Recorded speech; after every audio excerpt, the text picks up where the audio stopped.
Hi friends, welcome back to our channel. ఈరోజు పాలు వంకాయ కూర ఎలా చేయాలో చూద్దాం.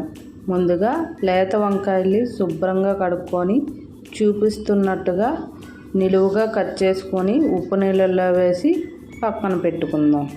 ఇప్పుడు స్టవ్ వెలిగించి కళాయి పెట్టి 2 టేబుల్ స్పూన్ ఆయిల్, 1 స్పూన్ తాలింపులు, 1 స్పూన్ జీలకర్ర, మీడియం సైజు ఉల్లిపాయ ఒకటి, ఒక పచ్చిమిర్చి, ఒక రెమ్మ కరివేపాకు వేసి ఉల్లిపాయలు వేయించుకుందాం. ఇందులోకి 1 స్పూన్ అల్లం వెల్లుల్లి పేస్ట్ వేసి పచ్చివాసన పోయేంత వరకు వేయించుకుందాం. ఇప్పుడు కట్ చేసుకున్న వంకాయ ముక్కల్ని నీళ్ళు మొత్తం వంచేసి ఇందులోకి వేసుకొని రుచికి సరిపడా ఉప్పు, చిటికెడు పసుపు వేసి మొత్తం కలుపుకొని మూత పెట్టి పావుగంట సేపు మగ్గించుకుందాం. వంకాయలు మగ్గాయి కదండి, ఇందులోకి రుచికి సరిపడా కారం వేసి మొత్తం కలిపి ఒక 5 నిమిషాల పాటు మగ్గించుకుందాం.